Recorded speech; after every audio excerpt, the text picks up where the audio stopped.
Seguimos aquí con Rafael Benito dentro de la campaña Educar sin Miedo porque estamos hablando sobre cuestiones de educación. Y la verdad que ahora me gustaría comentarte algo. Más de una ocasión he escuchado a adultos decir, ¿no? Bueno, pues a ver, una torta a tiempo viene muy bien, a mí me pegaron de pequeño, tampoco he salido tan mal, ¿no? Quiere decir que por un lado están los que defienden una educación, una crianza respetuosa, ¿no? Que a veces se puede arrimar o aproximar a una educación permisiva, que no sería tampoco lo adecuado, y por otro lado están los que se acercan a una educación autoritaria donde no tienen ningún problema en utilizar la fuerza física, lo que es el maltrato psicológico en muchos casos, para tener el control del niño. Y en medio, ¿no?, estamos algunos que queremos esforzarnos por mantenernos en una educación asertiva, que tampoco es fácil, y a veces vamos para un lado, otra vez para el otro, esforzándonos en encontrar el término medio, ¿no? Esa educación asertiva, respetuosa, empática. ¿Qué hacemos cuando un adulto justifica una conducta agresiva hacia un niño, que podríamos considerar también maltrato, ¿no? Hombre, yo creo que es importante que ese adulto se plantee cuáles son los motivos de su comportamiento, por qué razón ha llegado a ver como normal o a parecerle normal. Y probablemente lo que descubriremos es que él ha vivido ese tipo de experiencias y si él ha sufrido ese tipo de experiencias. Es muy frecuente que nuestro cerebro decida la normalidad a partir de nuestra propia experiencia. Es decir, lo que me ha pasado a mí, o lo que me pasa a mí, o lo que hago yo, es lo normal, cuando en realidad muchas veces se sale de lo que la normalidad es o de lo que es normal.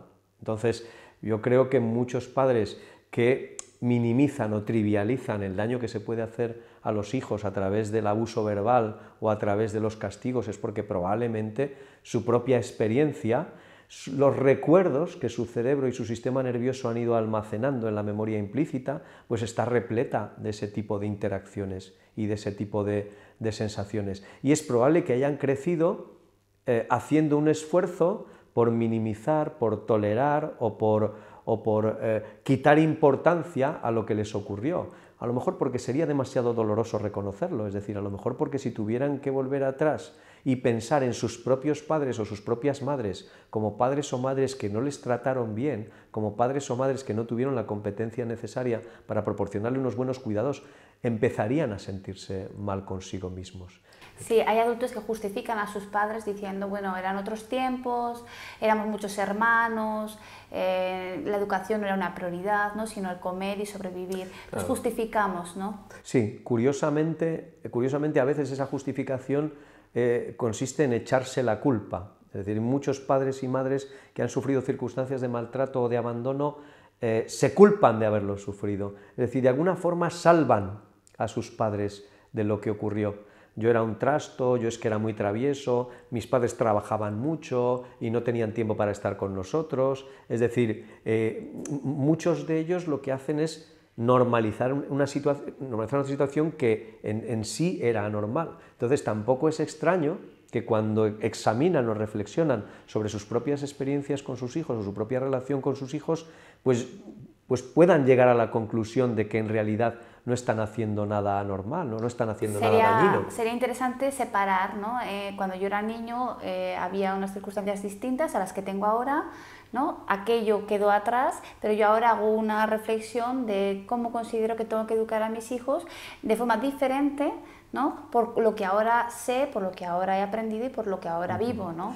Claro, también me parece importante entender a los padres de esos padres. Sí. Es decir, el concepto, la idea de competencia parental me parece mucho más interesante que la del padre maltratador o la madre maltratadora.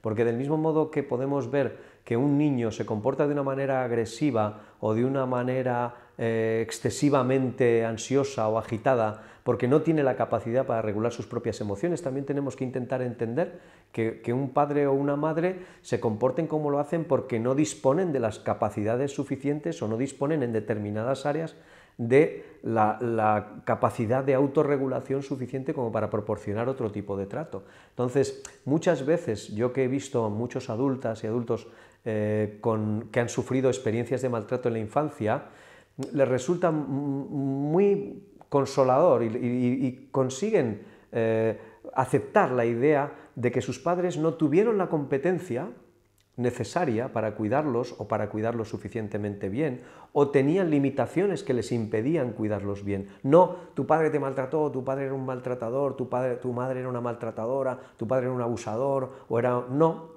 la idea es, ¿no?, tu padre y tu madre, por distintas razones, que podían ser desde socioeconómicas, educativas, culturales, personales, no tenían, no disponían de los recursos o de las competencias suficientes. Sí, querer no es lo mismo que saber cuidar. Eso es, te querían mucho, y es cierto que en muchos sentidos hacían cosas buenas por ti, pero en otras áreas que eran importantes no tenían la capacidad o no tenían las habilidades necesarias, ¿no? Y bueno, en general también podemos decir que nadie es perfecto, ¿no? Cuando hablamos de apegos y hablamos de apego seguro o apego inseguro, no tenemos que pensar que la población se divide en personas que han tenido una relación de apego seguro y personas que han tenido una relación de apego inseguro. A lo que debemos aspirar es a de tener una relación de apego suficientemente segura, suficientemente segura, o no demasiado insegura, porque en realidad todos tenemos en nuestro interior aspectos de inseguridad en nuestras relaciones de apego, pero si tenemos por lo menos un fondo de seguridad o una base segura, pues podremos llevar a cabo una vida suficientemente gratificante y feliz y unas relaciones suficientemente felices. Gracias, Rafael, ha quedado muy claro. Gracias.